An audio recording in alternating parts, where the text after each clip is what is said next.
છત્રી લઈ લો છત્રી, વરસાદ માટે છત્રી. છત્રી લઈ લો છત્રી, વરસાદ માટે છત્રી. જંગલમાં વરસાદની ઋતુ પૂરા જોશમાં શરૂ થઈ ચૂકી હતી. આ મહત્વપૂર્ણ અવસરને કાગડો જરાય જવા દેવા માંગતો ન હતો, કેમ કે તે છત્રીઓનો વ્યાપાર કરતો હતો અને તેનું ગુજરાન આ જ ધંધા પર ચાલતું હતું. આથી તે અત્યારે જંગલમાં છત્રીઓ વેચવા માટે આવ્યો હતો. હે ભગવાન, આખો દિવસ અથાક મહેનત કરી પણ એક પણ છત્રી વેચાઈ નહીં. હવે તો જોરદાર ભૂખ લાગી છે. ભૂખથી જીવ તૂટે છે. ચાલ હવે ઘેર જઈએ. મારી કાગડીએ જોરદાર જમવાનું બનાવ્યું હશે. હવે તો બપોર પણ પડી ગઈ છે અને જમવાનો સમય પણ થઈ ગયો છે. ચાલો ઘરે પેટ ભરીને જમીને ફરીથી આપણે જંગલમાં છત્રીઓ વેચવા માટે પાછા આવી જશું. કાગડો તરત જ પોતાના ઘર તરફ જવા નીકળી પડે છે. તેની પાંખો થાકેલી હતી, પણ ઘરે પહોંચવાની આશા હતી. જોતજોતામાં જ તે પોતાના માળારૂપી ઘરે પહોંચી જાય છે. ઘરમાં પ્રવેશતા જ કાગડાએ ઊંડો શ્વાસ લીધો અને કાગડીને હાકલ કરતા કહ્યું, અરે કાગડી, મને ખૂબ જ તરસ લાગી છે. પાણી આપને. કાગડીએ તરત જ ઝડપથી કાગડાને પાણી આપ્યું અને તેને પૂછ્યું, મેં તમારી પાસે જે વસ્તુ મંગાવી હતી તે લાવ્યા છો? અરે કાગડી, આજે તો એક પણ છત્રી ખરીદવા માટે કોઈ આવ્યું જ નથી. સવારનો આમ તેમ ફટકી રહ્યો છું. હા, એટલા માટે તારી વસ્તુ ક્યાંથી લાવું? તમે આવું જ કહેવાના હતા ને? એટલા માટે તે વસ્તુ તમે નથી લાવ્યા. મને તો પહેલાથી જ ખબર હતી કે આવું જ થવાનું છે અને તમે તે વસ્તુ લાવવાના જ નથી. અરે કાગડી, ગુસ્સો ના કરે. આજે નહીં તો કાલે મારી બધી જ છત્રીઓ વેચાઈ જશે અને ત્યાર પછી હું તારી વસ્તુ લઈ આપીશ. અરે રહેવા દો, રહેવા દો.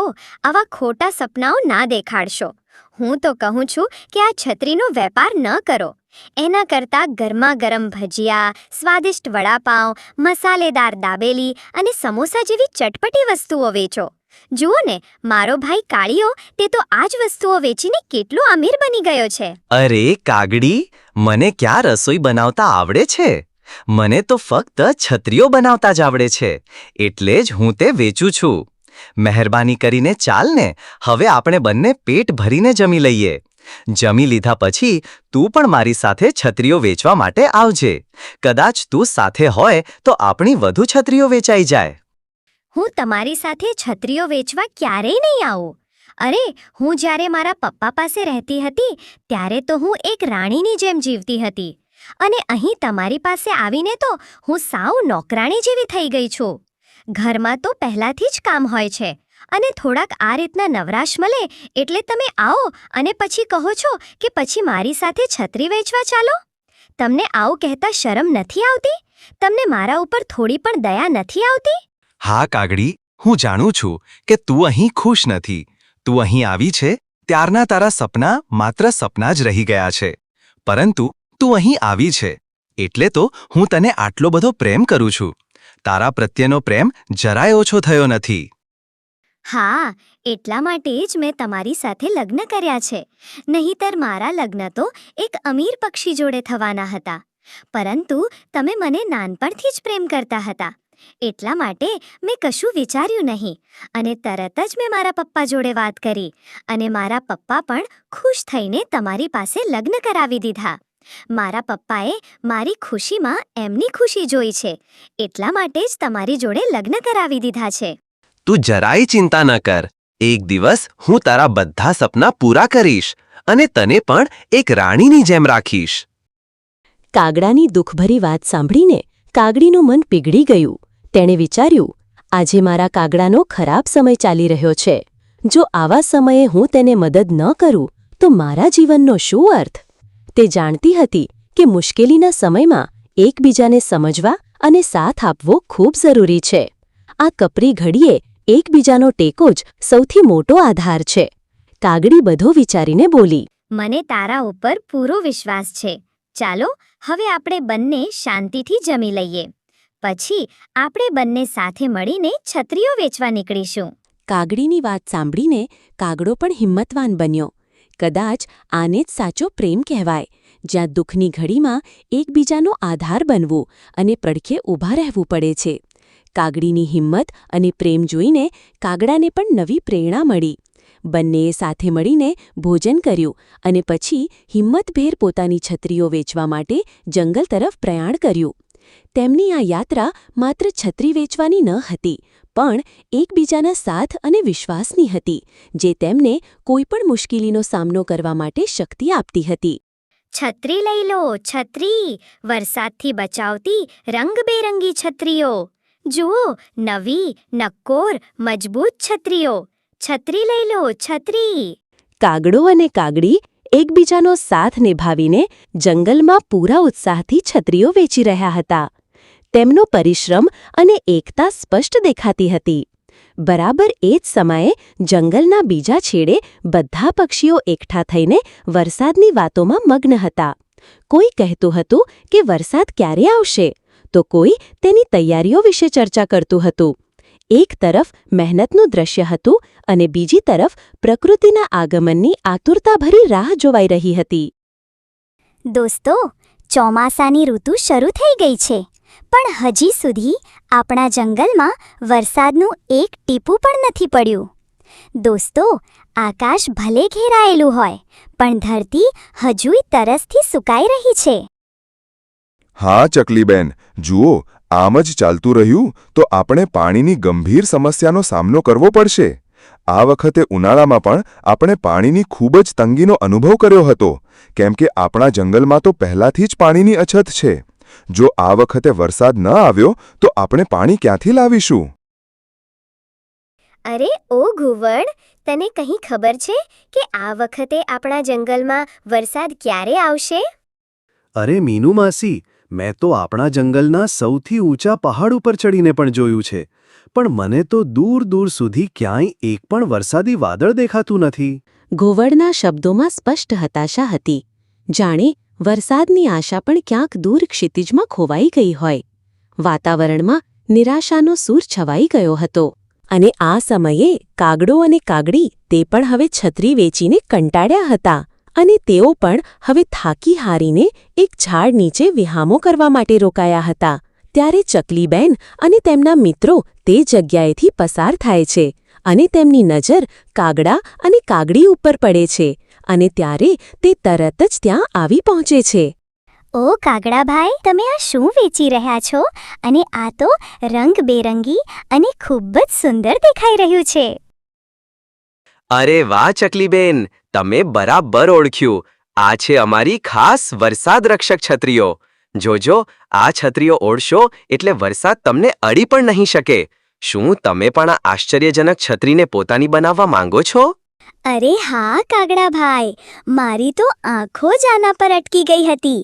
હું તો ક્યારની આવા જ કોઈ ચમત્કારિક ઉપાયની રાહ જોઈ રહી હતી, જે મને ચોમાસામાં પણ નિશ્ચિંત થઈને બહાર નીકળવાની આઝાદી આપે. જરાય ખચકાટ વગર મને એક છત્રી આપી દો, ફટાફટ. અરે ચકલીબેન, તમને ખબર છે ને કે આપણા જંગલમાં આ વખતે વરસાદનો એક છાંટો પણ નથી પડવાનો. તો આવા સમયે તમે છત્રી શા માટે ખરીદી રહ્યા છો? આ પૈસા કંઈક વધુ કામની વસ્તુમાં વાપરો તો સારું. ના રે મીનુ માસી, એવું નથી. ભલે અત્યારે વાદળો ન દેખાતા હોય, પણ મારો અનુભવ કહે છે કે આ વખતે વરસાદ ચોક્કસ આવશે. કુદરત ક્યારે શું કરે એ કોઈ નથી જાણતું, અને ક્યારે અચાનક વરસાદ તૂટી પડે. મારી પાસે છત્રી નથી એટલે હું તો ખરીદવાની જ છું. અરે કાગડાભાઈ, મને એક મજબૂત, સરસ અને લાંબા સમય સુધી ચાલે તેવી છત્રી આપો. કાગડાએ તરત જ તેના છત્રીઓના ઢગલામાંથી એક સુંદર, આકર્ષક અને રંગબેરંગી છત્રી બહાર કાઢી. તેણે તે છત્રી લાવણ્યપૂર્વક ચકલીબેન તરફ લંબાવી. છત્રીના ચમકતા રંગો અને તેની સુંદરતા જોઈને ચકલીબેનની આંખોમાં એક ચમક આવી ગઈ. અરે કાગડાભાઈ, મને આ છત્રીનો ઉપયોગ કેવી રીતે કરવો, આ છત્રીને કેવી રીતે ખોલવી અને આ છત્રીને કેવી રીતે બંધ કરવી, એ બધી જ જાણકારી આપી દો, જેથી મને આ છત્રીને લઈને કોઈ સમસ્યા ન આવે. કાગડાએ ચકલીબેનને છત્રીનો ઉપયોગ કેવી રીતે કરવો તેની સચોટ અને વિસ્તૃત માહિતી આપી. તેણે છત્રીને ખોલવા બંધ કરવાની રીત, વરસાદથી બચવા માટે તેને કઈ રીતે પકડવી અને પવનમાં તેને કેવી રીતે સંભાળવી તે બધું સહેજતાથી અને વિગતવાર સમજાવ્યું. કાગડાની સમજાવટ એટલી સ્પષ્ટ હતી કે ચકલીબેનને છત્રી વિશેની દરેક બાબત બરાબર સમજાઈ ગઈ. હવે તેઓ વરસાદ આવે તો પણ ચિંતિત ન હતા. મીનુ માસી, તમને નથી જોઈતી એક છત્રી? જુઓ, આખું જંગલ અમારી છત્રીઓ લઈ રહ્યું છે. કદાચ વરસાદ આવી જાય અને પછી તમે મુશ્કેલીમાં મુકાઓ. અત્યારે જ લઈ લો, જેથી આફત ટળી જાય. અરે નથી જોઈતી મારે છત્રીઓ. મેં એકવાર કહ્યું ને કે આ વખતે વરસાદનું એક છાંટો પણ નહીં પડે. આ બધા તો પોતાના પૈસા પાણીમાં નાખી રહ્યા છે. મારે મારા પૈસાનું પાણી નથી કરવું. મારે નથી ખરીદવી છત્રી. અરે હવે ચાલો ઘેર. જેને લેવી હોય છત્રી તે લે. જેને ના લેવી હોય તેને આપણે કંઈ જબરદસ્તીથી નથી આપતા. ચાલો, મોડું થાય છે અને ઘરે જઈને રાંધવાનું પણ છે. ચાલો હવે. કાગડો અને કાગડી આખો દિવસ છત્રીઓ વેચીને હવે પોતાના ઘર તરફ પાછા ફરી રહ્યા હતા. સાંજ ઢળી રહી હતી અને આખું જંગલ શાંતિપૂર્ણ ગાઢ નિદ્રામાં હતું. છતાં કાગડા અને કાગડીની આંખોમાં ઊંઘનો લેશ માત્ર નહોતો. તેમના મનમાં કંઈક અલગ જ યોજના આકાર લઈ રહી હતી, જે તેમને આખી રાત જાગતા રાખવા પૂરતી હતી. તેમના ચહેરા પર થાકને બદલે એક નવો જુસ્સો દેખાઈ રહ્યો હતો. અરે, આપણે શા માટે બધા પક્ષીઓને જબરજસ્તી છત્રીઓ વેચીએ? જેને ન લેવી હોય તેને આપણે કંઈ પકડાવી દેવાની નથી અને આપણે કોઈની પાસે કાકલુદી કરવાની પણ જરૂર નથી. જેને ખરેખર છત્રી લેવી હશે તે આપણી પાસે જાતે જ આવશે. કાગડી, મેં જે કર્યું તે બરાબર જ હતું. આપણે બધા પક્ષીઓને છત્રી ખરીદવા માટે પ્રોત્સાહિત કરવા જ જોઈતા હતા. કેમ કે જ્યારે વરસાદ વરસશે ને ત્યારે આપણી છત્રીઓનો અસલી જાદુ શરૂ થશે. અને પછી જોજે આપણો ધંધો કેવી તેજી પકડે છે. તમે શું કહેવા માંગો છો? શું તમે પણ વરસાદની રાહ જોઈ રહ્યા છો? આપણા જંગલના મોટા ભાગના પક્ષીઓ તો છત્રીઓ ખરીદીને બેઠા છે. તો પછી આપણો ધંધો કેવી રીતે આગળ વધશે? હા, બરાબર એ જ વાત કરું છું. મેં જે છત્રીઓ બનાવી છે તે જ્યારે વરસાદ પડશે ત્યારે એક જ ટીપામાં તૂટી જશે. વરસાદમાં ભીંજાતા જ છત્રીઓ ભાંગીને ભૂક્કો થઈ જશે. અને પછી જુઓ, નિરાધાર પક્ષીઓ નવી છત્રીઓ લેવા માટે આપણા દરવાજે લાઈન લગાવશે. તેનાથી આપણો ધંધો આસમાને પહોંચશે અને આપણને અકલ્પનીય ફાયદો થશે. અરે વાહ કાગડા, વાહ! તે તો મારા કરતાં પણ આગળનું વિચારી લીધું. હવે સમજાયું કે તું શા માટે છત્રીઓ વેચવાનો આટલો આગ્રહ કરતો હતો. હવે તો બસ વરસાદની જ રાહ જોવાની છે. ક્યારે વરસાદ આવે અને આપણો ખેલ શરૂ થાય. કાગડા અને કાગડીના મનમાં તો જંગલના પક્ષીઓને લઈને અલગ જ ષડયંત્ર ચાલી રહ્યું હતું. આમ જોતજોતામાં સવાર પડી. કાળા ઘેરાયેલા વાદળોએ જંગલને ચારે બાજુથી ઘેરી લીધું હતું. જાણે કે આજે તેઓ એવો વરસાદ વરસાવવાના હોય કે જંગલના પક્ષીઓ આનંદથી ઝૂમી ઉઠે. બસ પછી શું હતું? જ્યારે વાદળો ખુશ હોય ત્યારે વરસાદ તો આવવાનો જ હોય છે. જોતજોતામાં જંગલમાં ધોધમાર વરસાદ તૂટી પડ્યો અને આખું જંગલ એક અલગ જ માહોલમાં છવાઈ ગયું.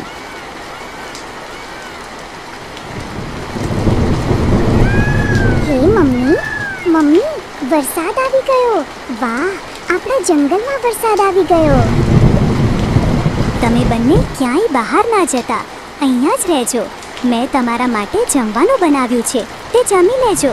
હું અત્યારે પોપટભાઈના ઘરે જઈને આવું છું. મારે તેમની પાસે થોડું કામ છે. જ્યાં સુધી હું પાછી ન આવું ત્યાં સુધી તમે અહીંયા જ રહેજો અને જમવાનું જમી લેજો. સમજ્યા ને? હા મમ્મી, અમે બહાર નહીં જઈએ, અહીંયા જ રહીશું અને જમવાનું જમી લઈશું. પણ મમ્મી, જલ્દી પાછી આવજે. હા, હું જલ્દી પાછી આવીશ. ચકલીબેન ધોધમાર વરસાદમાં કાકડાભાઈએ આપેલી છત્રી લઈને પોપટભાઈના ઘરે જવા નીકળી પડે છે. જેવી ચકલીબેન છત્રી ખોલે છે ત્યાં જ અચાનક છત્રીનો સળિયો તૂટી જાય છે અને છત્રી નીચે પડી જાય છે. ચકલીબેન તરત જ એક ઝાડનો સહારો લે છે અને ઝાડ ઉપર બેસવા જાય છે. ત્યાં તો મીનુ માસી પહેલાથી જ બિરાજમાન હોય છે. ચકલીની નજર મીનુ માસીના હાથમાં રહેલી છત્રી પર પડે છે આ જોઈને તેમને ખૂબ જ નવાઈ લાગે છે. ચકલીબેન કંઈ પૂછે તે પહેલાં જ મીનુ માસી બોલી ઉઠે છે. અરે ચકલી, આ જો અમે જાતે જ બનાવેલી છત્રી છે. કેટલી મજબૂત છે જોઈ. વરસાદનો એક છાંટો પણ નથી આવતો. છે ને એકદમ મજબૂત. અને તમે અહીંયા કેમ બેઠા છો આટલા વરસાદમાં? અરે મીનુ માસી, મેં કાગડા પાસેથી જે છત્રી લીધી હતી તે લઈને પોપટભાઈના ઘરે જતી હતી, પણ તે છત્રી તો રસ્તામાં જ તૂટી ગઈ. એટલે મેં આ ઝાડનો સહારો લીધો અને અહીંયા બેઠી છું. અરે, મને ખબર જ હતી. તે કાગડા ઉપર મને તો જરાય ભરોસો જ નહોતો. એટલા માટે તો મેં છત્રી લીધી જ નહોતી. મને તો ખબર હતી કે તે બધું જ નબળો માલ વેચે છે અને તેની તો લાલચ જ હતી. તે તેની લાલચના કારણે જ છત્રીઓ વેચી રહ્યો હતો. હવે સમજાયું ને હું શા માટે ના પાડતી હતી. હા મીનુ માસી, તમે સાચું જ કહેતા હતા.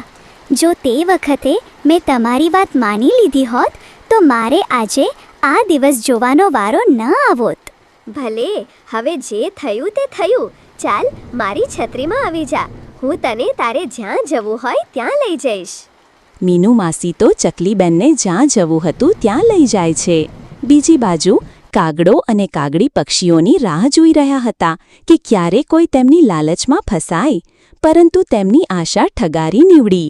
કોઈ પણ પક્ષી તેમની જાળમાં ફસાયું નહીં, કારણ કે જંગલના બધા જ પક્ષીઓએ હવે મીનુ માસીની જેમ પોતાની છત્રીઓ બનાવી લીધી હતી. આમ સૌએ પોતાની સમસ્યાનો ઉકેલ પોતે જ શોધી કાઢ્યો અને બધા સુખ શાંતિથી રહેવા લાગ્યા. મિત્રો, જો તમને અમારી વાર્તા પસંદ આવી હોય તો વિડીયોને લાઇક અને ચેનલને સબસ્ક્રાઇબ કરવાનું ના ભૂલતા.